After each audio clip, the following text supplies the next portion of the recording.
अस्सलाम वालेकुम जी, it's me Mahak Aslam. Welcome समा पॉडकास्ट। आज हमारे पास जो शख्सियत हैं, सबसे पहले उनके इदारे का हम जिक्र करेंगे। जब हम उस इदारे का कोई भी शख्स देखते हैं तो हम ये कहते हैं, पहले तो डर जाते हैं, लेकिन हम उस इदारे के बारे में सोचते हैं कि इदारा हमारे तहफ़्फ़ुज़ के लिए बना है, हम इंसाफ फराहम करने के लिए बना है, मुजरिमों को पकड़ने के लिए बना है। और अब तो पंजाब की अगर मैं स्पेशली बात करूँ तो यहाँ पर इंसाफ की फराहमी पहले की निस्बत बहुत ज़्यादा बेहतर हो चुकी है। अब आपको पता चल गया होगा कि मैं किस इदारे की बात करी, मैं पुलिस के इदारे की बात करी हूँ।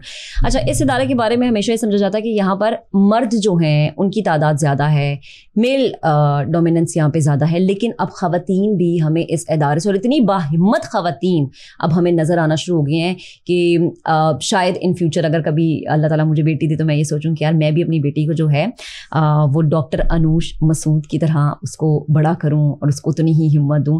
अब आप समझ गए होंगे मैं एक होनहार, बाहिम्मत, बाहौसला खातून की बात कर रही हूँ।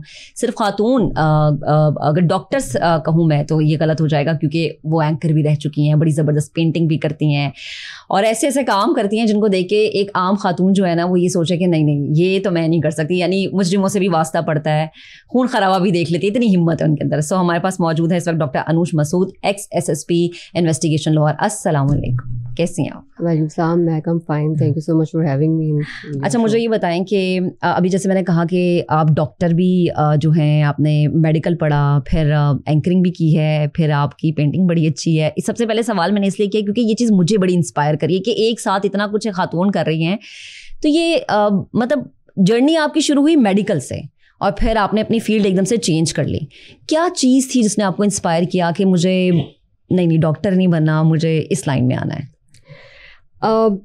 देखिए, first of all I did my MBBS, वो डेफिनेटली उसमें एक अपना पैशन, बिकॉज मेरा ये हमेशा से रहा है कि जो भी करूँ वो बेस्ट करूँ, अपना बेस्ट दूँ और आउटकम फिर ऑब्वियसली अल्लाह ताला पे छोड़ देते हैं हम।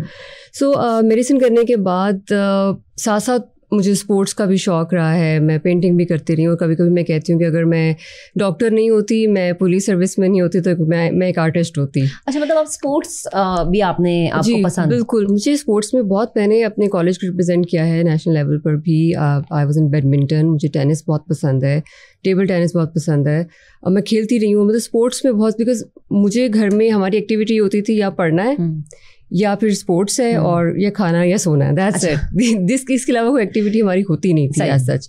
सो साथ में मतलब कोई क्रिएटिव काम, जैसे मैंने पेंटिंग अपने फादर से सीखी। ही वाज आल्सो स्पोर्ट्समैन और उन्हीं से मैंने पेंटिंग सीखी, उन्होंने मुझे ड्राइंग सिखाई, पेंटिंग सिखाई। सो अपार्ट फ्रॉम स्टडीज़ मेरी यही हॉबीज़ रही हैं। ठीक है। तो एंकरिंग के जहाँ तक ताल्लुक है, वो भी मैंने एक शौकिया किया था। कैसा था वैसे वो एक्सपीरियंस? मेरे जैसा था या फिर थोड़ा चेंज था? मैं ये ताकि मुझे पता चले कि हर किसी का अलग होता है या मेरे जैसा ही होता है। I mean, it was okay for me for a change. It was good. मैं इसको परसू भी कर सकती थी मज़ीद, लेकिन because my plans changed and I switched from MBBS to CSS करने का बना। उसकी रीज़न मेन ये रही कि मेरे सारे फैमिली मेम्बर्स जो थे वो बारी बारी यहाँ से पढ़ाई लिखाई करने के बाद मेडिसिन भी किया, वो बाहर चले गए। सही है। So I was also planning to go abroad, वहाँ पर फिर मैंने स्पेशलाइजेशन करनी थी। बट देन उनके देखिए आने का कोई प्लान वापस बना नहीं, कभी वो वापस पाकिस्तान आए। एग्जैक्टली। सो मुझे था कि I wanted to give something back to my own country. मैं भी चली जाती और मुझे लगता है मैंने भी वापस फिर नहीं आना था, because everybody got settled there. तो मैंने भी उनकी तरह फिर वहीं पर ही रहना था। और ऐसा था कि वहाँ पर सब कुछ सेटअप मौजूद था, मैंने जाके वहाँ पे कोई स्ट्रगल नहीं करनी थी। As such I just had to study and clear, plate में रखा हुआ मिलना, एग्जाम्स क्लियर करने थे और मैंने वहीं पर फिर रहना था। लेकिन my father and my uncle used to say कि पाकिस्तान है तो हम हैं, हमारी पहचान पाकिस्तान है। बिल्कुल। तो बस एक इंसान के अंदर से नहीं एक आवाज़ आती जैसे कि okay I have to do this somehow. अगर मैं मेडिसिन यहाँ पे स्पेशलाइजेशन करने की बजाय अगर मैं इस फोर्सेस में आऊँ, बिकॉज मेरे यूनिफॉर्म जो है हमारी फैमिली में बिल्कुल ही बाहर दूसरा बंदा यूनिफॉर्म में ही है। अच्छा, तो ये यूनिफॉर्म आपको इंस्पायर करता था? बहुत ज़्यादा इंस्पायर करता था। सो अगर जब मैंने CSS का सोचा तब मैंने फिर पुलिस सर्विस का ही सोचा कि मैं फ़र्स्ट चॉइस रखूँगी ये। और जब मैंने फर्स्ट चॉइस रखी तो जब CSS का इंटरव्यू हुआ and the chairman FPSC was जो कि बहुत ही पोलाइट मशहूर थे, भगवान दास साहब, बहुत टफ इंटरव्यू था मेरा because it was a new thing for them as well, somebody putting female एक अपनी फर्स्ट चॉइस पुलिस सर्विस रख रही है, तो ही वॉज वेरी, वो मेरे से बहुत टफ उन्होंने इंटरव्यू किया एंड ही सेड कि बड़ा स्ट्रॉन्ग साइकोलॉजिकल आया आपका, देखते हैं how do you do in the interview. And I was like अब मेरे साथ पता नहीं, लेकिन फिर then I just probably I convinced him with this thing कि अगर मैं स्पेशलाइजेशन बाहर करने चले जाती हूँ आई नेवर रिटर्न, सो वो ज़्यादा लॉस होगा, या मैं अपना करियर जो कि मैंने मेरिट पे ही MBBS की सीट ली थी और मेरिट पर ही मैं अगर यहाँ पे compete करके आती हूँ, तो I think I would be able to serve my country in a better way. अच्छा मुझे बताएं डॉक्टर साहबा कि कोई जैसे होता है ना कि हमें आज तक याद है कि यार फलाने एग्जाम में फलाना सवाल बहुत मुश्किल, मैं तो छोड़ आती थी, लिटरली मुझसे नहीं होते थे ये मुश्किल सवाल। कोई ऐसा सवाल जो क्या उन्होंने आपसे पूछा और आपको आज भी याद हो कि वो बहुत टफ क्वेश्चन था? टफ क्वेश्चन सारे ही थे। वो उनका तो एटीट्यूड इतना डिफरेंट हो गया था, बिकॉज हमने यही सुना हुआ था कि वो बहुत पोलाइट हैं, 2-4 सवाल करते हैं। आधा घंटा उन्होंने मुझसे खुद अकेले इंटरव्यू किया था। अच्छा। And then I was flabbergasted, like शुरू के 2 मिनट तो मुझे लगा कि ना वो पता नहीं क्या होगा लेकिन then I just calm down my nerves and सारा ही टफ था, क्योंकि वो इतना वियर्ड किस्म का, कभी वो उठ के चले जाते थे एंड देन उठ के आके बैठ जाते थे, बड़ा उन्होंने एक टेंस माहौल क्रिएट कर दिया था। शायद वो आपको मेंटली कंफ्यूज करना चाह रहे थे। एग्जैक्टली यही पॉइंट था, लेकिन उस वक्त संभालना अपने नर्व्स को, that was the biggest challenge for me. सही। अच्छा मुझे ये बताएं कि फैमिली का रिस्पॉन्स क्या था जब आपने कहा कि भाई मुझे इस फील्ड में जाना है? Interesting question. फैमिली फर्स्ट तो उनको थोड़ा सा हुआ कि तब ये क्या चॉइस हुई। यूजुअली DMG कस्टम्स यही रखा जाता था, तो जब मैंने ये बताया, उनको जब रीजनिंग की उनके साथ, बिकॉज यू नो पैशन है ना मेरा, मुझे सर्विस में आना था, मुझे यूनिफॉर्म बहुत पसंद था। And then my few uncles they also rather convinced them, my family members के how it if it's her passion, then let her do it. क्योंकि उस सोशल मीडिया इतना एक्टिव नहीं था ना, लोगों को पता नहीं था, अवेयरनेस नहीं थी इतनी। और ऐसा नहीं था बिकॉज मेरे घर में कभी किसी ने ये फोर्स नहीं किया कि कोई भी चीज़, मेडिसिन भी थी तो बचपन से एक माइंड में था कि करना है मेडिसिन। ये वैसे उस टाइम के अम्मा अब्बा कहते थे या तो डॉक्टर बन जाओ या इंजीनियर। डॉक्टर तो बन गए थे, तो उसके बाद फिर मैंने ये चॉइस की कि आई वांट। आर्मी का भी बहुत होता था कि आर्मी ऑफ कोर्स, तो आर्मी और पुलिस का रोल तो सिमिलर ही है। सो जो आर्मी बैकग्राउंड में जितने भी मेरे फैमिली मेम्बर्स रहे हैं और हैं, उन्होंने फिर इस चीज़ को काफ़ी एडमायर भी किया कि okay if it's her decision then we should respect it. क्या स्पेशली रिएक्शन था अम्मा अब्बा ने क्या कहा, स्पेशली अम्मी? हाँ, अम्मी मेरी थोड़ी सी थी, थोड़ी सी स्केप्टिक हो रही थी कि पता नहीं अभी राइट चॉइस है या नहीं, but she accepted it very quickly. कोई इतना बड़ा चैलेंज नहीं बनाया उन्होंने इस चीज़ को। फाइनली फादर की उस वक्त तक he had passed away, so that's why that was the sole and main reason that I wanted to stay in Pakistan, because I didn't want to leave my country. So मैं वाकई में ये चाहती थी कि अपने मुल्क में रहूँ, यूनिफॉर्म पहनूँ, because when I wear this I love it. I mean this is something which gives me a strange sense of association with my country. So I all the time feel that I am doing something for my country. अच्छा, जब आप तो माशाल्लाह से मैंने आपके बारे में सुना कि आपकी पहली पोस्टिंग KP में थी और वो एक बड़ा चैलेंजिंग मुझे लगता है, क्योंकि जनरल और इन जनरल वहाँ की जो सोच है थोड़ी कंजर्वेटिव है ख़वातीन को लेके। कैसा रिस्पांस था वहाँ पर लोगों का, या जो आपके टीम के मेंबर्स थे उनका, क्या चीज़ें वहाँ पर आपको चैलेंजिंग लगी? अच्छा, ये हमारी परसेप्शन है वैसे उनके बारे में। मुझे भी जाने से पहले थोड़ा सा ही लग रहा था, बट वो बहुत स्वीट लोग हैं। अच्छा, they are very sweet, they respect women a lot. मुझे जिस तरह आपको एक लगता है कि एक ज़हन में यही था, लेकिन वो बहुत रिस्पेक्ट करते हैं। और मुझे ये लग रहा था कि मैं वहाँ पुलिसिंग तो करने गई हूँ, but they were more caring for me as well, the staff and everybody was बहुत मेहमान नवाज लोग हैं, और बात ख़वातीन की बहुत इज्जत करते हैं और बहुत सुनते हैं बात। So it's a totally myth breaking for मी।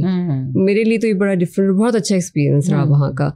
हाँ, थोड़ी सी एनवायरनमेंट डिफरेंट थी मेरे लिए। मैं ये आपसे पूछने वाली थी कि जो वहाँ का थाना कल्चर है वो तो यकीनन यहाँ के थाने कल्चर से बहुत ही मुख्तलिफ होगा। इतना मुख्तलिफ नहीं है, पुलिस रूल तो सब का सेम ही है, लेकिन culture, yes, culturally it was different. लेकिन वो लोग बहुत ही मेहमान नवाज, अच्छे, और जो मैंने देखा है कि फीमेल्स की बात की बहुत रिस्पेक्ट करते हैं। और एज ए जनरल भी मैंने यहाँ पे भी, इवन पंजाब कल्चर में भी फीमेल्स की बात की रिस्पेक्ट करते हैं। और people are very smart. They understand कि अगला आपकी बात सुन रहा है, समझ रहा है, और वो लॉजिकल बात कर रहा है या आपको डिसीव कर रहा है. You know, they understand this. अगर एक बूढ़ी अम्मा जी मेरे पास आती हैं तो उनको ये एग्जैक्टली पता होगा कि ये अफसर मेरी बात सुन रही है या मुझे टाल रही है या मेरे साथ क्या कर रही है. So you know, the people have this sense. They sense it somehow. और अब ज्यादा अवेयरनेस आ गई लोगोल में, चीजें देख के. सोशल मीडिया में बहुत, आपको पता कितना एक्टिव है सोशल मीडिया. लेकिन आप देखें, इंट्यूटिव होते हैं लोग बहुत ज्यादा. They suddenly get your vibes. वो समझ जाते हैं कि अच्छा ये मेरा बात सुन रहा है, मेरा मसला हल करेगा या नहीं करेगा, या अल्टीमेटली सिर्फ टाल रहा है. They understand you. सही. अच्छा, वैसे पुलिस के बारे में परसेप्शन है कि हम जाते हैं तो वो सुनी नहीं जाती बात, इंतजार बहुत करवाया जाता है, या फिर ये कह दें जी कि FIR दर्ज नहीं होती है. ये एक मैंने सुना है, ये एक परसेप्शन है. ऐसा वाकई है कि लोग जो है वो जो इसकी कंप्लेन करते हैं अब उसमें कुछ चेंजिंग्स आ गई है, कुछ तब्दीली हो गई है? अच्छा देखिए, समटाइम्स हो भी जाता होगा कि कोई ऑफिसर अपने ऑफिस में मौजूद नहीं है. बहुत सारा मैटर्स होते हैं. मैं इन्वेस्टिगेशन में रही हूँ, मुझे कई दफ़ा कोर्ट्स में जाना पड़ता था. पूरा लाहौर होता है, आपके पास 84 थाने हैं, उसमें से कोई ऐसा इशू हो गया जिसमें कोर्ट ने बुला लिया, कभी कोर्ट में जाना पड़ गया, या और बहुत सारी मीटिंग्स होती हैं. समटाइम्स अवेलेबिलिटी का इशू हो सकता है, आई डोंट डिनाई दिस. लेकिन मोस्टली अगर मैं ये कहूँ कि 1787 पे बहुत ज़्यादा अब इस चीज़ पे फोकस किया गया है कि रिस्पांस बहुत क्विकली हो और उसको मॉनिटर किया जाता है. देन इट डिपेंड्स, ऑफिसर पे बहुत डिपेंड करता है. मेरी ये कोशिश होती है कि जब कोई मेरे पास आए अपनी प्रॉब्लम लेके तो मैं उसको सुनूं, because half of the problem is gone when you listen to that person. आपके पास वो अपनी एग्नी लेके आया है, सी आप उसको सिर्फ सुन लेते हैं ना, जब उसकी आधी बात जब पूरी तसल्ली से सुन लेते हैं, और जब आप उसको समझ आती है कि इसने मेरी बात सुनी है. और यू नो एक मैं मेडिकल में थोड़ी सी मैं ज़रूर उसका रेफरेंस देना चाहूँगी as a doctor. You know when you listen to somebody तो आप उसकी ब्रेन की उस फ्रिक्वेंसी पे चले जाते हैं. व्हेन यू एक हमारा सिस्टम होता है, लिम्बिक रेजोनेंस कहते हैं उसको, तो आपको रेजोनेट करता है ब्रेन उसके उस लेवल पे जाके, वो फील करता है कि आप उसकी बात सुन रहे हैं. अच्छा, फिर आप उसके मुताबिक जब बात करते हैं, अगर आपने सुनी नहीं होगी तो आप उसके मुताबिक बात नहीं कर सकेंगे. Then you regulate your talk with that person. वो चीज उसको रिलैक्स भी करती है. एंड अल्टीमेटली जब आप उसकी बात को सुन के और जब पूरी बात करते हो, जब आप आखिर में वो कहते हैं ना काइंड ऑफ इंस्ट्रक्शंस देते हैं अपने स्टाफ को, तो उसकी खुद ब खुद उसकी मेंटल रीवायरिंग होती है, जिसमें वो समझता है कि ओके मेरा मसला हल हो जाएगा. मतलब आधा वहीं हल हो गया, दिमागी तौर पे तो वहीं पे रिलैक्स हो गया. अच्छा डॉक्टर साहब, आप मतलब जबरदस्त आपने बात की ना, शायद बीइंग अ डॉक्टर आपने मेडिसिन से आप रिलेटेड हैं और आपने सारी चीजें पढ़ी हैं, तो लेकिन हर डिपार्टमेंट में क्या लोग ऐसे ही सोचते होंगे, हर पुलिस ऑफिसर ऐसे ही सोचता होगा कि हाँ एक अच्छा लिसनर होना हमारे लिए बड़ा जरूरी है? ये अपनी पर्सनल ग्रोथ और पर्सनल डेवलपमेंट करनी पड़ती है. You know we all have choices in our lives, so we have to make choice. अगर मैं इस सर्विस में आई हूँ, व्हाट डू यू थिंक मेरा क्या मकसद होगा? एक तो सर्व करना है कंट्री को, but what it gives me kind of sense of fulfilment. आप ये देखें कि बहुत सारे लोग चाहते हैं अपनी लाइफ में Joy, pleasure, that is short lived, that is transient. मुझे फुलफिलमेंट कहाँ पे आती है? जब मुझे अपने गोल की रिकग्निशन है कि मेरा गोल ये है. अगर मुझे ये लगता है कि आज मैंने किसी का काम बेलॉस किया नहीं, तो मुझे तो सुकून नहीं आता उस दिन. तो मुझे ये पुरसुकून करता है, मुझे ये फुलफिलमेंट का एहसास देता है. और आपकी जो भी एक इंसान को पुरसुकून करने के लिए चीज़ चाहिए होती है, वो उसकी फुलफिलमेंट होती है. सो दैट इज वाई ये मेरी अपनी पर्सनल है, बिकॉज यू नो अगर if I work on it, हम ये कह सकते हैं कि सेल्फ सेटिस्फेक्शन होती है. रात को नींद सुकून से आती है कि हाँ आज मैंने वाकई. नींद सुकून से भी नहीं आती क्योंकि काम इतना होता है, लेकिन यस ज़मीर सेटिस्फाइड होता है. अच्छा, वैसे ही मैं आपसे पूछूंगी कि इतना मुश्किल काम और फिर आप अपने आप को रिलैक्स कर सकते, लेकिन उससे पहले एक सवाल मेरा ये है, बीइंग अ खातून, कि हम एक ऐसे मुआशरे में रहते हैं जहाँ पर मर्द ज़्यादा हमें नज़र आते हैं, वो डोमिनेंट होते हैं. मुझे ये बताएं कि एक ऐसे डिपार्टमेंट में रहना जहाँ पे मर्दों की तादाद ज़्यादा होती है, ये कैसे इदारे से मुंसलिक होना कैसा लगता है? इतने सारे मेल मेंबर्स आपके नीचे काम कर रहे हैं और आप उनको इंस्ट्रक्शंस दे रही हैं. आसान है ये काम, या ये होता है कि अच्छा अब ये खातून हो गया हमें सिखाएंगे? आपके मुंह में तो नहीं कहते होंगे, लेकिन यकीनन बैक पे ये बात होती होगी. I don't know what is going on in their minds, लेकिन आई थिंक ये हर जगह है इस तरह से. पूरी अगर पाकिस्तान की सोसाइटी में देखें तो ओवरऑल एक मेल डोमिनेंस है. मुझे ये लगता है कि जैसे मैंने कहा कि जिस तरह आपके पास आने वाले को आपकी उसका एहसास हो जाता है कि where the other person is coming from, आपका जो स्टाफ है जो आपके साथ काम कर रहा है, जो आप जिस तरह कह रहे हैं हम इंस्ट्रक्शंस पास करते हैं, तो दे एग्जैक्टली नो कि ऑफिसर को क्या समझ आई है, वेदर दे गॉट इट और नॉट। लाइक अगर मैं एक केस फाइल खोल के देख रही हूँ और मुझे एक केस है फॉर एग्जांपल, कोई भी ऑफेंस है, उससे रिलेटेड 3-4 क्वेश्चंस का पता है कि ये मेन इसकी वो एक पल्स है, मैंने उससे ये 3-4 सवाल करने हैं, then he would know okay officer को ये चीज़ पता है and she is asking the logical questions, तो मुझे अब कितना दाएं बाएं करेंगे। अब उनको इंस्ट्रक्शंस कैसा लगता है लेना, there I can't say because I think they also respect. अगर आपको काम आता हो, इज्जत आपके काम से होती है, और काम आता होगा then you will be able to handle them, you will be able to guide them, you will be able to represent police department at any level, because I have been appearing in the courts as well. So वहाँ पर बहुत सारी inquiries में करके लेके गई हूँ, अल्हम्दुलिल्लाह इट नेवर गॉट कंटेस्टेड कि अगर किसी ने ये कहा कि ये इंक्वायरी में कुछ चीज़ कम रह गई है, या और मेरा मकसद ये होता है कि इस्लाह की जाए फोर्स की, ना कि वो सज़ा पे फोकस। बिकॉज अब आप देख रहे हैं पंजाब पुलिस में काफ़ी प्रमोशंस भी हो रही हैं, दैट्स अ वेरी गुड, काफ़ी काम भी हो रहा है ना, बहुत काम हो रहा है, and this gives you motivation as well. So इस्लाह है मकसद।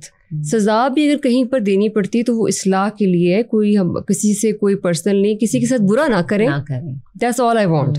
किसी के साथ बुरा नहीं करें, अगर आपसे कोई गलती हो गई है तो उसको सुधार लेना चाहिए, that's the best way I think. अच्छा, मुझे ये बताएं कि मेडिकल की फील्ड से एकदम से आप शिफ्ट हुई इस फील्ड में, और फिर जब मुजरिमों से सामना रहा, जो पहली चीज़ सबसे जो पहला था वो कैसा एक्सपीरियंस था, और एकदम से एक चीज़ चेंज हो गई, एक ट्रैक ही चेंज हो गया बिल्कुल, उस वक्त क्या थिंकिंग थी, क्या पहली सोच थी? जब मैंने प्रैक्टिकली ज्वाइन किया फील्ड में जब आई, तो अच्छा मुझे बिकॉज मैं पहले ज़्यादा मैं आई हूँ, तो मेरी फर्स्ट चॉइस भी थी, और फिर एक्सपेक्टेशन ये होती है कि ओके अब फीमेल है, अब आई है, लेट्स सी हाउ शी क्या करती है, ऑफ कोर्स दिस हैपेंस। और फिर आपको अपने लिए एक वो भी चीज़ छोड़नी पड़ती है ना कि मेरे बाद लेगेसी जो एग्जैक्टली। मैं मेडिसिन में थी, तो सर्जरी को हमेशा ये कहा जाता था कि this is for mails, right. तो मेरा वैसे हमेशा टिल्ट सर्जरी की तरफ रहा, मैंने हाउस जॉब भी सर्जरी में की, मुझे लगता है मुझे आदत है मुश्किल काम चुनने की शायद। तो जब इसमें भी आए तो एक सेंस तो रहती थी कि चला नाउ फर्स्ट चॉइस रखी है, now let's see. So I was all focused on learning. मुझे कभी भी अभी भी ऑनेस्टली अगर मुझे कुछ चीज़ नहीं पता, या मैं समझती हूँ क्योंकि I am forgetting something and I want to have कोई बूढ़ा हमारा कोई इंस्पेक्टर है, कोई डीएसपी है जिसका एक्सपीरियंस बहुत ज़्यादा है, वो 30 साल से 35 साल से नौकरी कर रहा है, मुझे उससे पूछने में कोई हार नहीं है। आई वुड आस्क हिम कि आप इसमें क्या राय है, लीगल राय क्या हो सकती है। Whenever you learn, whenever you try to learn, don't try to prove yourself all the time. Just try to learn. आपको जब अपना काम आ जाएगा तो आपको प्रूव करने की जरूरत नहीं पड़ेगी, आपका काम बोलेगा। So I always focused on that. So मुजरिमों से जहाँ तक आपने बात की है, सब तो देर हो गई, अब तो मुझे याद भी नहीं आ रहा कि how I felt for the first time.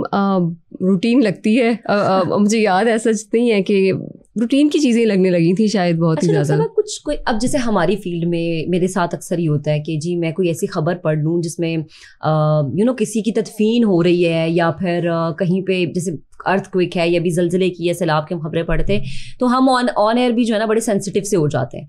तो कभी किसी से कोई ऐसा केस जिसने आपको बहुत ज़्यादा वो किया हो कि मतलब आप खुद ज़मीर आपका वो हुआ हो कि यार ये क्या, मतलब कोई क्या वाकई ऐसा कर सकता है? बहुत सारे केसेस हैं, कोई बहुत सारे हैं। या I tell you one case, हमारे पास एक इत्तला आई 4 बच्चे अगवा हो गए, गुम हो गए, अगवा की FIR दर्ज हो गई। अब फॉरेन इन्वेस्टिगेशन के पास जब आता है तो 4 बच्चे छोटे छोटे, 10 साल की उम्र का, 7 साल, 5 साल, 3 साल, आई मीन तो ठीक है, हमने कहा 4 बच्चे इकट्ठे हो गए हैं, बाप रो रहा है आके पुलिस स्टेशन में, और माँ उसकी रो रही है, उसके और छोटा बच्चा भी पैदा हुआ था। हम अब कह रहे हैं कि जी टीम्स बना दी मैंने, ठीक, सारा जो हमारे सारे SPs भी, फिर हमारे DSPs भी, एवरीबडी वाज सर्चिंग, लाइक वो हमने टीम्स बना के लगा दिया, कैमरास भी देख रहे हैं, सारा कुछ कर रहे हैं। अब उसके बाद शाम तक, that's what I am telling you, कि जब एक वो जिस तरह हमें भी इस तरह फील होता है समटाइम, ये ज़रूरी नहीं है एविडेंस बेस्ड तो है, I just heard their father talking and crying, and I just called my one of the in charge investigation कि इसको ज़रा डिटेल में और पूछो। मुझे नहीं पता क्या मुझे फील हुआ कि इसको डिटेल में क्या पूछो। आई कांट से कि मुझे एग्जैक्टली कुछ ऐसा लगा कि पूछो इससे डिटेल, क्या कब कहाँ से बच्चों को कहाँ लेके गया, फिर क्या किया। फिर उसने जब सारा बताया, then we saw all the cameras. Okay, वो कब घर से चला, वो बाइक पर बैठकर कब बच्चों को लेकर कहाँ गया, किधर गया। जब हमने वो सारा देखा, एंड देन वो नहर पर आखिरी दफ़ा केले उसने ख़रीदे हैं और उसके बाद वो कैमरा में नज़र नहीं आया। और हमने फिर उसको पूछा कि तुम उसके बाद कहाँ गए थे। अच्छा। उसके बाद फिर और तमाशा उसने किया, क्योंकि फिर सोसाइटी में ऐसे ही होता है ना, जब आप वो जी मैं ही बाप हूँ, मेरे बच्चे अगवा हो गए और मतलब मुझसे ही सवाल जवाब हो रहे हैं। It was difficult for us, लेकिन उसको पूछना ज़रूरी था, बिकॉज उससे आगे हमें कुछ समझ नहीं आ रही थी कि ये तुमने इसके बाद ये खरीदारी करके बच्चे किधर, तुम कहाँ लेके गए उसके बाद। देन तुम अचानक कहते हो कि तुम दुकान पे खड़े थे और बच्चे पीछे से गायब हो गए।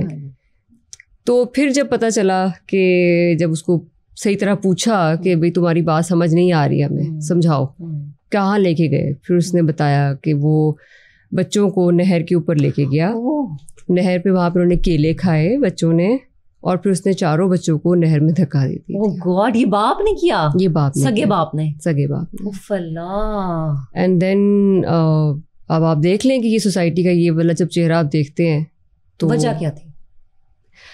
वजह गुर्बत भी थी, कुछ बीवी से उसके, या एग्जैक्टली घरेलू मसाइल थे। और जब उसकी बीवी को ये बताया, उसको वो बताना, वो मैंने खुद बताया उसकी बीवी को, and then she was literally, I mean वो भी जिस तरह रो रही थी, वो सब चीज़ हम देखते हैं। और ये सोसाइटी का देखना रूप ये एक केस है। और डॉक्टर साहब मुझे लगता है ऐसे मर्दों का जो मेन मसला ना वो नफ्सियाती मसला होता है, कि वो जहनी डिप्रेशन में होते हैं, या फिर शायद कुछ कर नहीं पा रहे होते। कि ये चीज़ उन्हें बड़ी होती है कि बींगा मर्द हम कुछ नहीं कर रहे, और फिर ताने मिल रहे हैं, या काम करने का शौक नहीं होता, फिर उन्हें लगता है कि शायद बच्चों को मार देना एक शायद। गुर्बत के अलावा और भी कुछ एक दो एलिमेंट्स थे जो कि अच्छा, मैंने एक आपके हवाले से सुना था केस आया था जिसको आपने 12 घंटे में सॉल्व किया था। बहुत सारे हैं, कौन से वाला केस? ये वो केस है जिसमें जिसने मर्डर किया था और वो उसको पकड़ा गया था सर्विसेज हॉस्पिटल से। ओह या, ओके। मैंने जब ये सुना था मैं बहुत हैरान थी कि अच्छा चले शुक्र है हमारे यहाँ भी इंसाफ बहुत बर वक्त और बहुत जल्दी मिलना शुरू हो गया और केसेस बड़े जल्दी सॉल्व होना शुरू हो गए। मैं चाहूंगी कि आप हमारे नाज़रीन को बताएं, ताकि वो लोग जिनका पुलिस के बारे में इमेज है ना कि पुलिस कुछ नहीं करती हो, बहुत डिले करती है, उनका थोड़ा सा माइंड चेंज हो जाए। देखिए, हीनियस केसेस तो प्रायोरिटी तो हैं हमारे यहाँ पे, थोड़ी सी नफरत की कमी भी है। मैं आवाम को भी बिल्कुल गलत नहीं कहूँगी इस मामले में कि वो कहें कि अब समटाइम्स छोटे केसेस हमारी थोड़ी सी बैक बर्नर पर चले जाते हैं, जिसको हम समझते हैं ये थोड़ा चोरी का है, मोबाइल चोरी है, लेकिन हमारे लिए मर्डर अगर 3 हो जाएंगे तो हम तो सारे उस तरफ लग जाएंगे ना, कि अगर ब्लाइंड मर्डर्स हैं, ये 3 मर्डर्स हो गए एक घर के अंदर, और फिर ये जब हो के डकैती मर्डर हो गया है, तो दैट इज़ समथिंग जो बहुत ही ज़्यादा एक alarming situation, and everybody was panicked. तो उसको फिर हमने बिल्कुल, हम 2 ख़वातीन को कत्ल किया गया था और एक बच्चे को।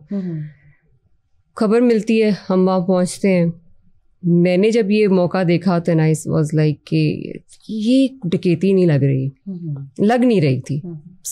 somehow you again I would say कि कुछ ऐसा नहीं होता कि आपको इल्हाम हो रहा होता है, you just see कि ये नहीं लग रही है आपको, ये सिक्स सेंस फौरन काम करती है, कुछ ना कुछ आपको ना उस जैसे। और स्पेशली क्राइम सीन बोलता है, ये सच है। वो उसकी क्राइम सीन पे आपको आधा केस आपका वहाँ पे क्लूज मिल जाते हैं, सॉल्व तो नहीं मैं कहूँगी, but you pick up the clues.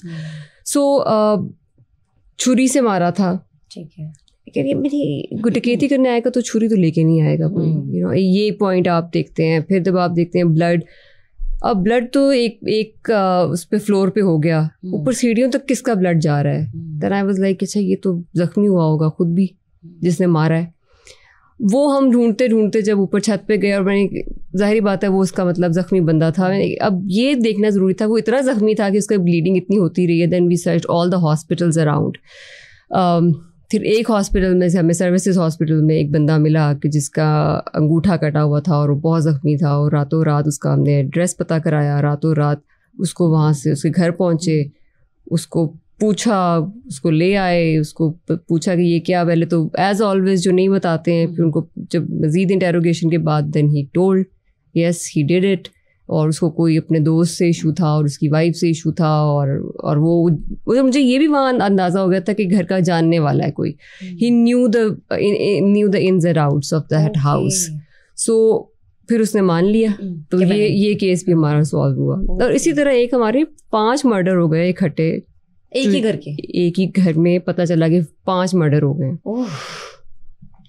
जब वैसे हमें ऐसी न्यूज़ मिलती है तो यू कैन वेल इमेजिन हमारी भी क्या स्टेट ऑफ माइंड होती है कि एक तो तकलीफ अलग होती है और आपको स्ट्रेस अलग होता है और एक अजीब सी नेगेटिविटी तो आपको अलग आती है. Then you have to solve the case as well, because हमारे पास वो time window, first of all एक गोल्डन आवर जिसमें आपने क्राइम सीन को इंस्पेक्ट करना है, that is called golden hour. एक वो बहुत इंपॉर्टेंट होता है. और उसके बाद सबसे ज़्यादा हमारी ये होती है कि अगर टाइम ज़्यादा निकल गया तो ये जिसने ये मुजरिम है ये निकल जाएगा. तो वो एक अलग हमारा होता है. लोग समझते हैं okay pressure of the society ज़रूर वो भी होता है, जाहिर बात है, लेकिन हमारा अपना एक अंदर से जो एक चीज़ होती है कि ये निकल गया और इसको टाइम ज़्यादा मिल गया तो फिर हमारे लिए इसको पकड़ना मुश्किल हो जाएगा. सो 5 मर्डर्स, बहुत फायरिंग हुई वहाँ पे. चूंग का इलाका था, बहुत फायरिंग हुई. Then we reach there again from the crime scene it was evident कि ये कोई जानने वाले का काम है. And I asked few questions from the family members कि उस टाइम पे कौन कौन आया हुआ है, कौन कौन मौजूद है, और जो मौजूद नहीं था. फर्स्ट ऑफ ऑल मेरे माइंड में सबसे पहले ये गया कि कौन मौजूद नहीं है. 5 मर्डर हो जाएं जिस घर में, और वहाँ के ताए चाचे मामे सब जो जितने लोग मतलब मारे गए, एक बैठक हुई थी, और जो बंदे यहाँ नहीं पहुंचे वो कौन है, who is the beneficiary. Murder का हमेशा कोई ना कोई बेनिफिशरी होता है. Who is the beneficiary. Then immediately we got the idea कि कौन हो सकता है. इन्हीं 2-3 सवालों से सही. एंड देन हमने चेक किया. फिर आप देखें कितनी एक्सटेंसिव एक्सरसाइज होती है. पूरे इलाके को चेक कराना, उनके घरों को चेक कराना, and then to check all the buses which are moving out of city. हमने उनको एक बस पे सवार थे जिनको पकड़ा, वहाँ से बस के सवार बंदों को. अच्छा. जो जस्ट इमेजिन कि वो भी ऑलमोस्ट सुबह तक, हमने रात को ये हुआ कोई 10-11 बजे, और सुबह के 12-1 बजे हम एक बंदा पकड़ चुके थे. दूसरा बंदा दूसरी बस में था, उससे पता किया और हमने 4-5 बजे तक ये दोनों बंदे पकड़ लिए, वरना ये पता नहीं कहाँ से कहाँ जा चुके होते. So we caught those culprits as well. So बहुत हीनियस क्राइम भी होता है, और उस टाइम पे जब बहुत सारी कंसंट्रेशन हमारी उस तरफ लग जाती है. सो समटाइम्स जो आपने बात की कि लगता है लोगों को कि शायद हमारी बात उस तरह सुनी नहीं जा रही, वो एक समटाइम्स बहुत ऐसे हीनियस केसेस हमारी बहुत सारी अटेंशन और रिसोर्सेज ले जाते हैं, जिसकी वजह से शायद कमी कहीं रह जाती होगी. सही. अच्छा डॉक्टर साहब, मुझे बताएं, एक तो मैं ख़वातीन मुजरिमान के हवाले से भी पूछना चाह रही हूँ, क्योंकि हमने हमेशा ये सुना कि जब भी हम किसी मुजरिम का जिक्र करते हैं कि मर्द होगा कोई, हमने मर्दों को सफाक बना दिया. ये बताएं कि ख़वातीन मुजरिमान अब ज़्यादा तादाद में ये सामने आना शुरू हो गई हैं. ये जब आप सुनती हैं कि ये क्राइम किसी खातून ने किया है, तो किस तरह के क्राइम्स होते हैं जो कि ख़वातीन कर रही होती हैं? मतलब कितनी हिम्मत होती है किसी खातून में कि किसी का मर्डर कर दे, या किसी को, जैसे बच्चे को आपने बताया कि उसके वालिद ने फेंक दिया, या कोई खातून ऐसा करे? बिल्कुल हैं, ऐसे केसेस हैं जिसमें ख़वातीन ने मर्डर किया. Yes, there are such cases. And मुझे लगता है उस बारे में बताने के लिए then we have to show a very despair picture of the society as well. मैं चाहती हूँ आप बताएं. मैं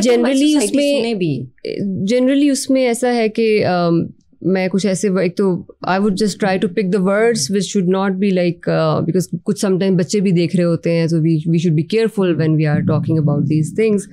सो कभी कभी जो बहुत ज़्यादा घर में लड़ाई हो रही होती है और सेंसिटिव मैटर्स होते हैं घर के अंदर ही, तो मैंने 1-2 माओं को देखा है, फिर जिन्होंने अगर जिनकी बच्चियों के इश्यूज बने, फिर उन्होंने अपने हस्बैंड को मारा, जान से मार दिया. Of course. God. No, but that is very sensitive matter. If something is going on in the house, so they killed. Like, I mean, एक खातून ने अपने हस्बैंड को मारा. फिर एक और इशू था जिसमें she wanted to marry someone else, but वो घर में कुछ ऐसे मसाइल पैदा हुए थे कि वो डिवोर्स नहीं ले पा रही थी. फिर उन्होंने मिल के हस्बैंड को मारा. सो ऐसे these are the कुछ केसेस में आप देखिए प्रॉपर्टी के लिए मर्डर होता है. सो ये एक रियलिटी है जिसमें कोई भी इंसान, मैं समझती हूँ male females are more sensitive, females are more sensitive. वैसे अगर देखा जाए तो मेडिकली हम देखते हैं जब they are twice as sensitive as man are, of course ये तो वैसे भी जनरली भी आप समझते हैं।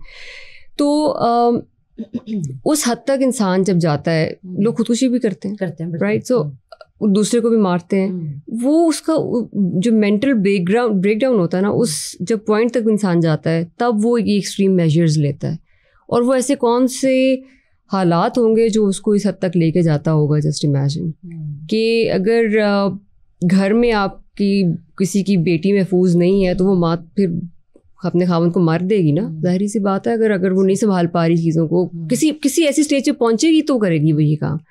हमें उसकी स्ट्रगल नहीं पता, उससे पहले कितनी देर इस चीज़ को रेजिस्ट किया होगा उसने। अगर एक सगा बाप अपने बच्चों को मार रहा है, देखिए ये रियलिटीज़ हैं सही, और ये अज़ल से अब तक वाली चीज़ें हैं, लेकिन ये अब आ रही हैं मीडिया पे, क्योंकि मीडिया में बातें अब सोशल मीडिया ज़्यादा हो गया नहीं है ना। उस वक्त बहुत पहले, अगर हम आज से 30 साल पहले तो सिर्फ 2-3 चैनल्स होते होंगे शायद प्रॉब्ली, तो उस पर इतनी बात, इतना टाइम आके बात करना, बताना, अवेयरनेस बढ़ गई है।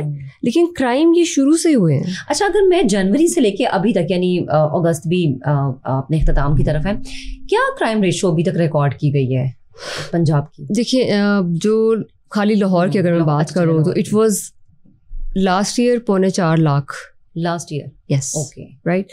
सो और उससे पहले जो मैंने चलान सबमिशन कराई थी, दैट वाज 7.5 लाख चलान जो पेंडिंग भी था और उसमें मौजूदा भी हमने कराया। So that was huge, exactly that was huge. So with a limited number of IUs, थोड़े कॉन्स्ट्रेंट्स भी है हमारे काफ़ी ज़्यादा, उस वजह से हमें बड़ी मुश्किल भी पेश आई। तो लेकिन मकसद ये था कि जो चलान अगर सबमिट नहीं होगा आपका कोर्ट में, फिर ट्रायल है, फिर उस सारे प्रोसेस से गुजरना, दैट इज़ वेरी इंपॉर्टेंट। अच्छा, ट्रायल की आपने बात की ना, जर्नी के बारे में मैं आपसे पूछूंगा, लेकिन इससे पहले मेरे जहन में एक सवाल आ रहा है कि इन्वेस्टिगेशन के दौरान, मतलब इतनी आप पोलाइट हैं, इतना प्यार से बात करी हैं, तो जब इन्वेस्टिगेशन होती है किसी को 1-2 थप्पड़ लगाया क्या कभी आप? वो मेरा काम नहीं है। मेरा काम इन्वेस्टिगेट करना है, and I have to put the things in order. अच्छा, वैसे दिल किया कि लगाऊं कान के नीचे कि किस तरह हिम्मत हुई इसकी ये करने की? वो तो फिर बहुत सारे लोगों पे यही गुस्सा आता है जब इतने हीनियस क्राइम करते हैं लोग, स्पेशली जो मैंने आपको बताया कि जो लोग इतने, जिन रिश्तों से आप एक्सपेक्ट ही नहीं कर रहे होते, भाई ने भाई को, भाई ने बेटे ने बाप को, बाप ने बेटे को मारा हुआ। आप इमेजिन करें ना, हमने तो क्या क्या देख लिया। सो जस्ट इमेजिन, वो उस वक्त समटाइम्स तो कराहत होती है कि ये इंसानियत तो ख़त्म हो गई ना फिर इंसान में। But still again I would come back to that point कि ये सही अभी नहीं हो रहा। पहला मर्डर भी तो भाई ने भाई का ही किया था ना। तो बिल्कुल तो उसी से आप अगर देख लें तो ये शुरू से ही ऐसा हो रहा है। हम चीज़ों को अब देख रहे हैं, अवेयरनेस बढ़ रही है। सो कुछ चीज़ें तो अनप्रेडिक्टेबल हैं। इवन फिर भी आप कोई भाई या बाप या बेटे या ऐसे रिश्तों से एक्सपेक्टेशन फिर भी नहीं करेगा। प्रॉपर्टी के लिए बेटे ने बाप को मरवाया है, ये भी हुआ है। ये एक दर्दनाक हकीकत हमारे मुआशरे की। अच्छा डॉक्टर साहब, मुझे बताएं कि डे 1 से जो आपका जर्नी स्टार्ट हुआ और अभी तक क्या क्या चैलेंजेस आपने फेस किए? क्या चीज़ ऐसी थी कि आप, क्योंकि मुझे ऐसा लगता है कि हम कहीं ना कहीं किसी एक पॉइंट पे ना कहते हैं कि नहीं बस शायद मैं नहीं कर सकती, और फिर अल्लाह ताला एक एक मौजज़ा करता है, और क्योंकि हमें उस ट्रैक पे आना होता है, हम आते हैं वहाँ पर।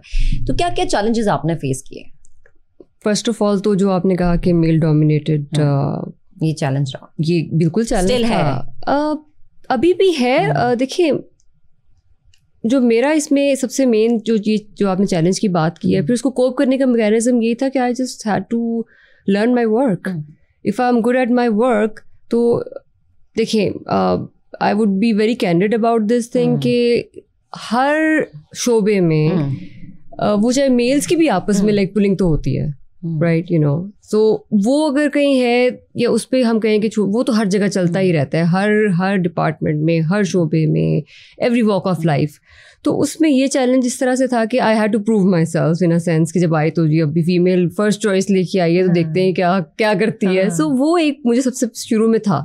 लेकिन आपको जब कोई अच्छी बात बता देता है, समझा देता है, किसी सीनियर ने मुझे कहा कि बेटा just focus on your work, आपको काम आता होगा ना, तो आपको कुछ प्रूव करने की जरूरत नहीं पड़ेगी। Again, ना आपका काम बोलेगा, तो आप काम करेंगे, तो इससे प्रूव क्या करना है आपने। सो आई जो कहते हैं मैंने तो उसको पल्ले से बांध लिया अपने, यानी कि I am gonna go for this track और मुझे सिर्फ अपना काम सीखना है। क्योंकि जब मैंने ASP-शिप की थी तब operations and investigation were together.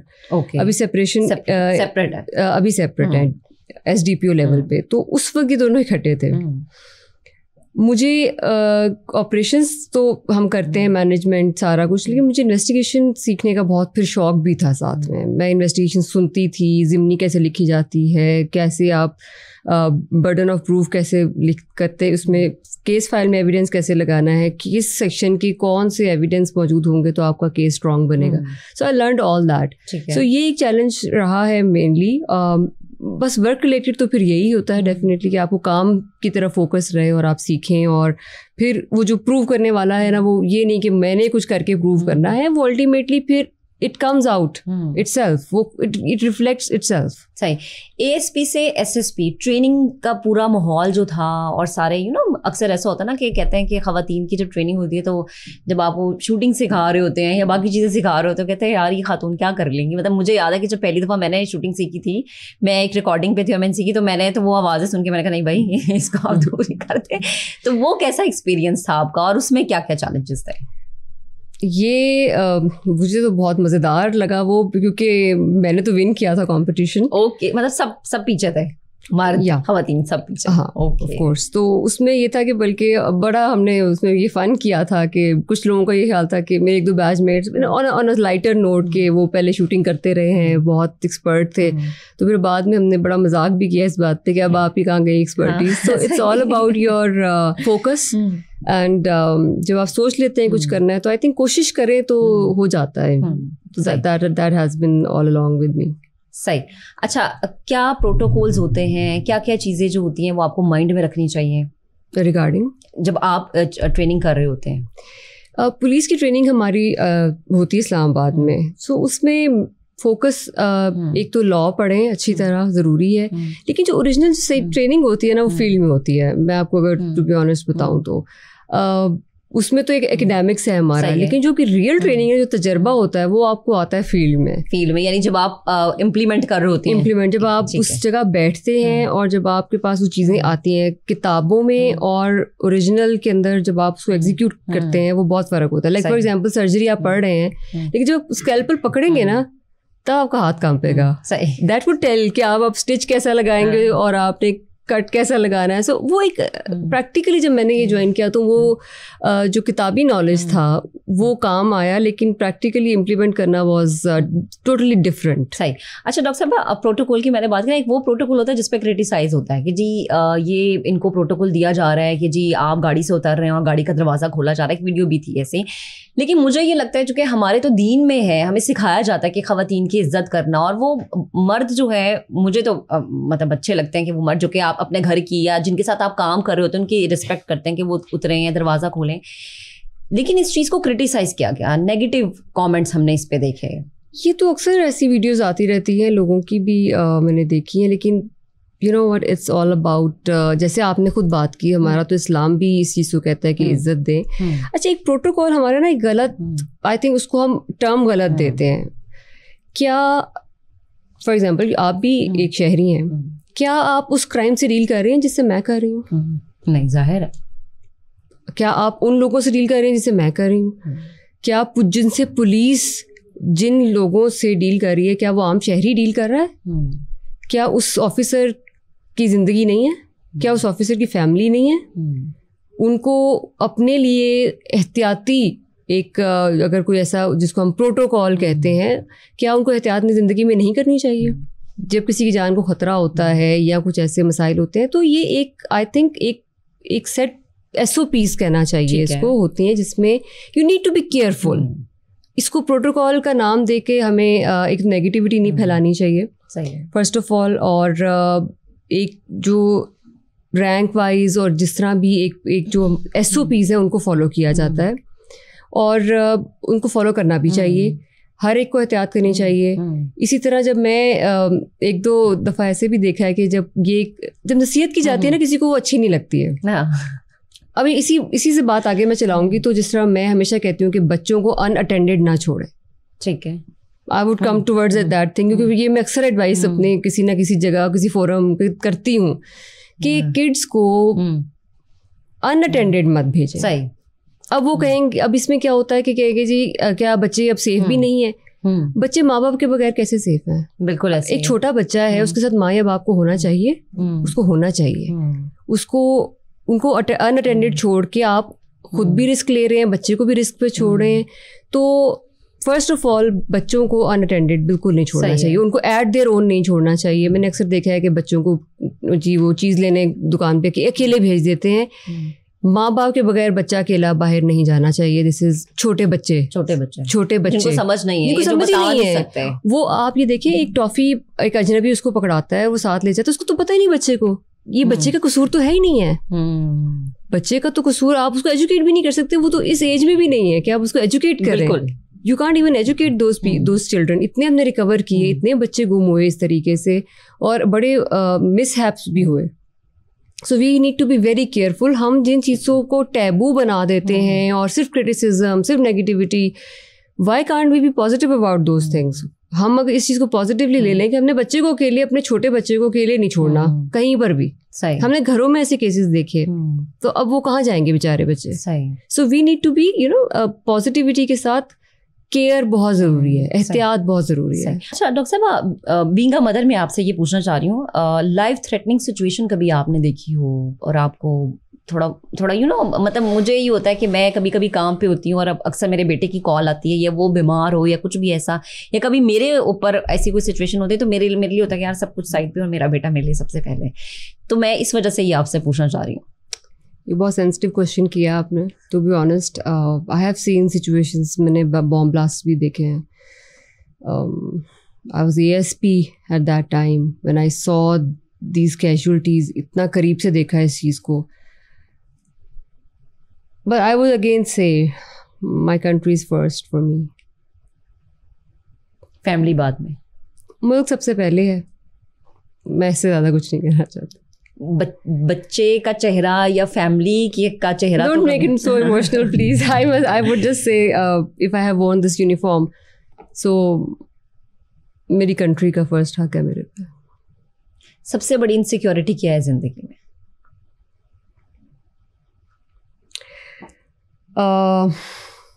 I don't want to lose myself in the process, because आप सोसाइटी में जब रह रहे होते हैं, आप बहुत सारी चीज़ों से आप हिप्नोसिस का शिकार हो जाते हैं। I never want to lose myself during all this whatever is going on in my life, because experiences change करते हैं आपको। You are a product of your experiences. So अगर कुछ जो इतनी नेगेटिविटी मैं देखती भी हूँ अपनी लाइफ में, और भी ज़रूरी नहीं कि मैं पुलिस में नेगेटिविटी देख रही हूँ, शायद आप भी अपनी लाइफ में बहुत सारी नेगेटिविटीज देखती होंगी, बट आई जस्ट प्रे, अल्लाह ताला से मेरी ये दुआ भी है, और मैं ये समझती हूँ कि मुझे इनसिक्योरिटी से भी इस चीज़ से होती है कि मैं अपने आप को लूज़ ना करूँ इस प्रोसेस में। जो मैं हूँ from inside, my own personality, my own values, I want to keep them intact. जबरदस्त। अब अगर हम क्राइम्स के हवाले से बात कर रहे हैं कि जी जैसे अभी रिसेंटली हमने देखा कि कुछ ऐसे क्राइम हमारे सामने आए जो कि मॉडर्न क्राइम हम उनको कह सकते हैं। इन्वेस्टिगेशन के तरीके बदल गए हैं, अवेयरनेस पुलिस डिपार्टमेंट में ज़्यादा आ गई है, ट्रेनिंग उनकी शुरू हुई है इस हवाले से, या वही पुराना तरीकाकार है? बहुत ज़्यादा एवोल्यूशन हुई है पुलिसिंग के अंदर। आप देखें, टेक्नोलॉजी जो है वो तो अब इनएविटेबल है कि उसको अगर हम अडॉप्ट नहीं करेंगे तो एक तो ये मोर सोफिस्टिकेटेड, अच्छे तरीके से हम चीज़ों को एक तो एविडेंस कलेक्शन कर सकते हैं जो कि कोर्ट में भी एडमिसिबल है, और वो हमें ज़्यादा फ़ायदा भी इसका होता है, और जो कल्प्रिट्स हैं उनको सज़ाएं भी मिलती हैं। लाइक फॉर एग्जांपल अगर हम सेफ सिटी की बात करें, कैमरास लगे हुए हैं, उसकी जो CCTV फुटेज है that is admissible in the court as well. उसके अलावा अब जो हमारी FIA हम से रिपोर्ट लेते हैं और जो ट्रांसक्रिप्ट्स लेते हैं that is admissible in the court. इसके अलावा जो साइबर क्राइम की अगर हम बात करें, और साइबर क्राइम ने फीमेल्स को बहुत ज़्यादा एक तो तहफ़्फ़ुज़ दिया है, बहुत ज़्यादा। So that is very important, क्योंकि फीमेल्स अक्सर गलती में आके या कोई चीज़ ऐसी, वो एक बिला वजह की एक ब्लैकमेलिंग भी हमने कई जगहों पर देखी, तो ये इसमें cyber crime is helping a lot. सही। और जो और डिफरेंट टेक्निक्स हैं, पॉलीग्राफिक टेस्ट वगैरह भी आ गए हैं. सो जो अडॉप्ट हमने किया टेक्नोलॉजी को, so that is really helping us in the modern technology का जो दौर है उसमें it is really helping us. और एक जो बट आई वुड से कि ट्रेडिशनल जो एक सेंस है ना एक पुलिसिंग की, वो एक ज़रूर अगर हम उसकी ट्रेनिंग को जारी रखते हैं और रखें और बेसिक्स को ना छोड़ें, ठीक है, and we keep adopting this technologies, तो ये बहुत अच्छा कॉम्बिनेशन है. अच्छा, जैसे भी आपने साइबर क्राइम की बात की ना, हमने ये चीज़ खुद भी विटनेस की है कि, और लोगों के भी बहुत सारे ऐसे कमेंट्स हमने देखे और पढ़े भी हैं, शिकायतें भी बहुत सारी उनकी थी कि जो हाई प्रोफाइल केसेस होते हैं ना उनको जल्द अज जल्द हल कर लिया जाता है, जो जिनके पीछे कोई हाथ नहीं होता या कोई सिफारिश नहीं होती, वो या तो केसेस पड़े रहते हैं या महीने महीने बाद बारी आती है. ऐसा ही है.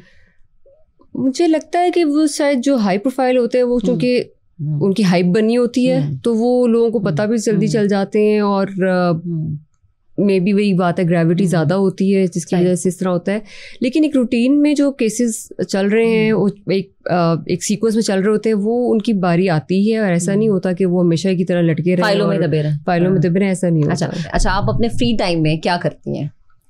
फ्री टाइम मिलता कम है, लेकिन जो मिलता है उसमें आई प्रेफर स्पोर्ट्स या कुछ स्केचिंग या पेंटिंग. अच्छा, what is success for you?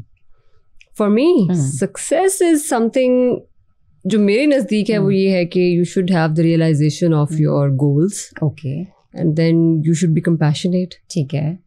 लोगों के लिए, जैसे वो है ना, दर्द दिल के लिए पैदा किया इंसान को, वरना जो एक शेर है मुझे एग्जैक्टली तो नहीं याद आ रहा, लेकिन इबादत के लिए तो फरिश्ते भी थे. तो आई जस्ट बिलीव इट. ठीक है. I have faith in this कि अगर अल्लाह ताला ने, क्योंकि देखिए जो भी एक्सपीरियंसेस कर रहे होते हैं वो एक एनवायरनमेंट में कर रहे हैं ना. Because I am sitting here, I am talking to you, so I am having an experience with you, you are having an experience with me. So उसमें जो एक इंटरेक्शन है ना, human interaction is very important, it's very sacred. ठीक है. जिसको हम शायद समझते हैं कि आई वुड मैं ये ज़रूर कहूँगी कि नमाजें रोज़े आर वेरी इंपॉर्टेंट, बहुत रुकन है, इंपॉर्टेंट है, लेकिन जो इंसान का इंसान से ताल्लुक़ और जो इंसान किसी इंसान के साथ करता है उसकी जो पकड़ है ना वो बहुत ज़्यादा है, सख्त है, और अल्लाह ताला माफ़ नहीं करेंगे उस चीज़ को. इसलिए तो दुनिया को मौका फतेह अमल कहा गया, क्या तो इसीलिए ह्यूमंस बनाए ना अल्लाह ताला ने, वरना इबादत तो पहले भी हो रही होती है, कर भी रहे हैं, फरिश्ते हर वक्त इबादत में, इंसान को क्यों? तो मेरा ये एक फेथ है. अच्छा, आप जैसे कह रही है ना कि इंटरेक्शन, लेकिन आजकल तो इंसान से कट गया ना, मतलब हर वक्त मोबाइल में, तो आपका स्क्रीन टाइम कितना है और कितना आप टाइम देती हैं अपने मोबाइल को, या क्या देखना पसंद करती हैं टीवी? स्क्रीन टाइम सिर्फ इतना है कि इंपॉर्टेंट मैसेजेस, डॉक्यूमेंट्स और देख लिए. इसके अलावा मुझे I like reading books. Okay. ये जो I just try to learn about the life, समझने की कोशिश करती हूँ, बिकॉज जब पढ़ाई के ज़माने में तो किताबें पढ़ने का मौका नहीं मिला, मेडिसिन पढ़ी, फिर केसेस किया, तो अभी ये लगता है कि जब आप सोसाइटी को भी इतनी करीब से देखते हैं ना, तो जब तक आप लाइफ को समझने की कोशिश नहीं करते हैं कि what is the essence of life, ठीक है, तब तक वो आपको शायद आप उस लेवल पे पहुंच नहीं पाते हैं जहाँ पे आपको ये लगता है कि if I don't ask my self who I am, ठीक है, मेरा मकसद क्या है, मुझे क्यों भेजा है अल्लाह मियाँ यहाँ पे, यानी अपनी मौजूदगी का मकसद पहचानना बड़ा ज़रूरी है. And when you talk about like, हमें इतना स्ट्रेस लेवल हाई हो जाता है कि जब तक फिर आप इन चीज़ों को समझेंगे नहीं, if you don't learn about the life, you can't deal with your stress. Exactly. Stress को डील करने का आपको लगता है कि बेहतरीन तरीका किताबें पढ़ना नहीं, लाइफ को समझना. अच्छा, लास्ट टाइम क्या चीज़ ऐसी थी जो आपने नेटफ्लिक्स पे देखी, कोई सीरीज, कोई मूवी या कोई ड्रामा फेवरेट आपका? क्राइम रिलेटेड एक्चुअली, शूटर था प्रोबेबली उसका नाम, तो वो मैंने देखा. It was a long series, लेकिन वो मैंने बहुत बिट्स में देखी थी. सो मुझे क्राइम रिलेटेड अच्छे लगते हैं. तो जितने भी, अगर मैंने पिछले साल 2 में कोई 2-3 देखे हैं, क्योंकि वो सीरीज होती हैं मोस्टली, थोड़ी लंबी होती हैं, तो it was all crime related. गाने ज़्यादा पसंद करती हैं या कवालियाँ? दोनों में जो भी अच्छा लगे. कवाली में फिर नुसरत और Rahat Fateh Ali Khan are my favourite. अच्छा, वैसे लाहौरियों के बारे में समझा जाता है ना कि लाहौरी है तो भाई खाबे शाबे सही खाते हैं, तो आप फूडी हैं? मैं हूँ तो लाहौरी, लेकिन बहुत फूडी नहीं हूँ. Whenever I eat, I'm very particular about the अच्छा, food taste. आप मैंने जब मैं आपसे मिली हूँ, जब आप आई हैं, तो मैंने कहा मैं ये ज़रूर पूछूंगी, क्योंकि ये हर खातून को जानना चाहिए कि आपने इतना अपने आप को फिट रखा हुआ है, इतना मेंटेन रखा हुआ है, क्या है इसका राज? इसका राज है मील्स स्किप कर देना, काम बहुत ज्यादा है. हाँ, वो तो है ही है, और लोगों के दुख को महसूस करना. ओके, अच्छा, तो मुझे ये बताएं कि अक्सर ऐसा होता है ना कि आप एक वेकेशंस का चाहिए होता है कि यार मुझे अब वेकेशंस चाहिए, मुझे जाना है पाकिस्तान से बाहर या पाकिस्तान में भी कहीं, तो वेकेशंस में कहाँ आप ज्यादा प्रेफर करती हैं और मिलती हैं आसानी से? मैं वैसे वेकेशंस नहीं जाती फिलहाल तक, तो मुझे टाइम भी नहीं मिला, मेरा को ऐसे दिल भी नहीं किया. अच्छा, दिल भी नहीं किया. और मुझे ये बताएं कि स्किन केयर के लिए टाइम मिलता है? नहीं, वो भी नहीं मिलता. बहुत टाइम होता कहाँ है, बस सोने का टाइम मिल जाए ना, तो वो मुझे लगता है दैट इज द बिगेस्ट नेमत. अच्छा, तो मुझे बताएं कि फैमिली, चूंकि मैं ये इसलिए पूछी हूँ, हम मतलब बीइंग अ मदर, मेरे लिए ये चीज़ बड़ी मुश्किल होती है कि जैसे मेरे बेटे की पेरेंट्स टीचर मीटिंग होती है, मैं स्किप कर देती हूँ. कभी ऐसा होता है उसकी कोई ना कोई एक हमने घर में गेट टुगेदर रखा हुआ होता है उसके फ्रेंड्स के साथ, वो मैं मिस कर देती हूँ. तो वो आप कैसे मैनेज करती हैं कि अगर कोई अरेंज किया हुआ है घर में और फ़ौरन से कॉल आ गई है और फिर अब आपको सब कुछ छोड़ के जाना पड़ रहा है? अच्छा, वैसे मैं अचानक वाला कोई नहीं करती हूँ इस तरह, लेकिन येस whatever I commit, वो फिर मेरे लिए, मैंने अगर कुछ चीज़ कमिट कर ली है then I just try to make it कि मैं वो करूँ. और मतलब घर के अंदर जब आपने बात की ना कि जो वर्किंग लेडीज होती हैं, जैसे आपने ये बात, सारी वर्किंग लेडीज़ का, मैंने एक स्टडी पढ़ी, उसमें ये स्टडी थी यूएस में कंडक्ट की गई कि जो बच्चे हैं वो वर्किंग फीमेल्स के बच्चे ऑलमोस्ट 30 टाइम्स वो अच्छा परफॉर्म करते हैं. हाँ, लेकिन लोग नहीं समझते हैं, because they see the role model in front of them. आप एक पर्सोना है उनके सामने खुद, so they perform much better than the women जिनके बच्चे, यानी उन खवातीन के बच्चे जो कुछ नहीं कर रही होती हैं, जो हाउस वाइफ्स है. कुछ नहीं से मुराद ये नहीं है, हाउस वाइफ भी बहुत कुछ करती है, I am going to take my words back कि जो कुछ नहीं करती से मुराद ये था कि जो वर्किंग वुमेन आउट बाहर नहीं जाती घर से, घर बनाती है ना, होम मेकर्स हम उन्हें कहते हैं. Exactly, home makers. नाराज हो जाएंगे वरना. एग्जैक्टली. तो लेकिन उसमें सिंपल ये है कि वो चूंकि काम कर रही होती हैं तो दे अर्न 30 टाइम्स मोर, उनके ग्रेड्स बेटर होते हैं. और अगर आप ये कोशिश करें कि उनको क्वालिटी टाइम ज़रूर दें और अपनी इन्वायरमेंट को, घर की इन्वायरमेंट को अच्छा रखें, बिकॉज जो पहले 7 साल की एज में बच्चे की पर्सनालिटी बनती है, that is more important and most important, वो प्रोग्रामिंग हो जाती है बच्चे की. So through this platform I would really say कि अपने बच्चों को सेफ एनवायरनमेंट दें. और first 7 years are very important, this are formative phase of any child. So वो जो उसकी प्रोग्रामिंग हो जाएगी, वो सारी ज़िंदगी उसकी मेमोरी रहेगी सेल्स के अंदर. अच्छा डॉक्टर साहब, आप इतनी चीज़ें मैनेज करिए, मैं चाहती हूँ कि वो माएँ जो कि अक्सर अपनी बच्चियों को ये कहती हैं कि देखो, अगर तुम नौकरी करोगी या अगर तुम इस फील्ड में जाओगी या फलानी फील्ड में जाओगी, तो फिर अपने शौहर को कैसे टाइम दोगी, अपने बच्चों को कैसे मैनेज करोगी, ससुराल को कैसे मैनेज करोगी. स्पेशली उन माओं के लिए आप क्या कहेंगी? क्योंकि हमें अक्सर यही कहा जाता है कि देखो, पहले अपना घर देखो और बाद में नौकरी देखनी है.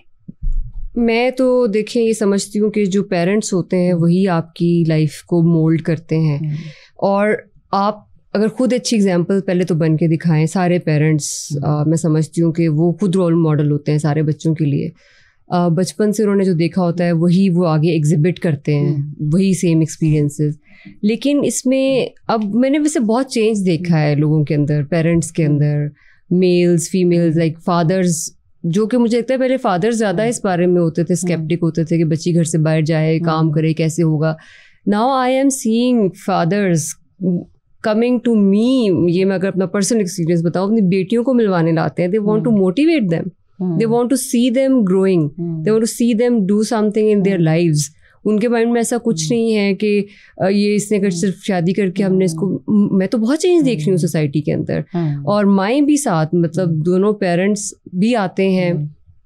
And then I am seeing, मैं कॉलेजेस में भी कभी जाके कभी लेक्चर्स दिया या कोई इस तरह के, because they want me to come as कि मैं उनको कोई ऐसी बात कर सकूं जो शायद उन्हें इंस्पायर करे. तो उसमें पेरेंट्स का रोल मैं देख रही हूँ, इट्स बिकमिंग वेरी पॉजिटिव. बहुत कम ऐसे लोग होंगे जो शायद अभी भी ऐसा सोच रहे हैं, लेकिन मैं बहुत पॉजिटिव चेंज देख रही हूँ. बहुत चेंज देख रही है, बहुत चेंज देख रही हूँ. बिकॉज अगर मैं if I go back 10 years back, तो उस टाइम पे शायद इस तरह, या अभी जो एक सोशल मीडिया भी आ गया, फिर और प्लेटफॉर्म्स आ गए, they are encouraging people and they really want their children to do something. And अब वो बेटा बेटी की जो इतनी ज़्यादा डिस्क्रिमिनेशन थी, मैं वो बहुत कम देख रही हूँ सोसाइटी में। It's a very hardening style भी बड़ा चेंज हो चुका है ना अब तो हमारी सोसाइटी में। अच्छा डॉक्टर साहब मुझे बताएं कि वो अब ये तो होगी ना पेरेंट्स की बात, लेकिन वो बच्चियां जो कि आपसे इंस्पायर हैं, कितनी ज़बरदस्त तरीके से हर चीज़ को मैनेज करना और हर अपने काम के साथ कमिटेड रहना, इतनी होनहार, इतनी बहादुर, और अगर हमें जो है in future doctor Anoosh Masood बनना हो तो उन बच्चियों के लिए, उन लड़कियों के लिए क्या पैगाम है आपका? मेरा उनके लिए ये पैगाम है कि फर्स्ट ऑफ ऑल तो अपने जहन में एक मोटो बनाएं, एक गोल बनाएं, ड्रीम बिग। वो होता नहीं है कि समटाइम्स मैंने लोगों को देखा है, ओ ये कैसे हो सकता है, ये तो नहीं हो सकता, एंड देन आपको साथ वाले कह देते हैं ना, कभी जरूरी भी नहीं कि सब आपको मोटिवेट करेंगे। Be ready for it, like okay you will have to face, जिसमें आपको लोग कहेंगे शायद ओहो ये तुमसे नहीं होगा, ज्यादा यही कहेंगे। मे बी आपकी फैमिली मेंबर, जो मैं आपका आजकल पेरेंट्स को देख रही हूँ, अगर आपके पेरेंट्स आपको सपोर्ट करे तो nothing like that, just don't listen to anyone around you. Simple अपने गोल को फोकस करें, ठीक है, जो आपका दिलो दिमाग मानता है ना करने के लिए, और उसके पीछे लग जाए बस करना है। एज यूअर्स, आपने सुना ही होगा, जैसे एक बहुत सेइंग है कि फिर पूरी यूनिवर्स, वो जो एक सेइंग है ना, यूनिवर्स इस काम में लग जाती है जो आपको हेल्प करती है। You actually give that energy to yourself and to your environment. You make your own environment. So उस पे फोकस करें, उस पे लग जाएं, और बाकी चीज़ें साइड पे करें, अल्लाह ताला पे फोकस रखें और ईमान रखें कि अगर ये आपके लिए चीज़ बेहतर है, और अगर आप नेक नियति से इसको फॉलो करेंगे, इस पे फोकस करेंगे, इसको अपनी ड्रीम को फुलफिल करने की कोशिश करेंगे, तो अल्लाह ताला जो है वो लाजमी उसकी हेल्प करते हैं। अच्छा डॉक्टर साहब, लास्ट में एक सवाल, मेरा बेटा मुझसे ये हमेशा शिकायत करता है कि आप मामा टाइम नहीं देती हैं। बच्चे ये शिकायत करते हैं? क्योंकि आपकी जॉब तो मुझे लगता है हमसे भी ज़्यादा टफ है ना, कि कभी भी कॉल आ गई, 24/7 अवेलेबल आपने रहना है, कभी भी कॉल आ गई, कोई टाइम नहीं है रेडी शेडी होने का, यूनिफॉर्म पहना और निकलना। मुझसे सब शिकायत करते हैं, फैमिली, दोस्त, एवरीबडी। क्या जवाब देती हैं आप? काउंटर कैसे, यहाँ काउंटर कैसे करती हैं? उनको समझाने की कोशिश करती हूँ। समझ जाते हैं? अल्टीमेटली यस, एवरीबडी अंडरस्टैंड्स के, because you know it's a big responsibility.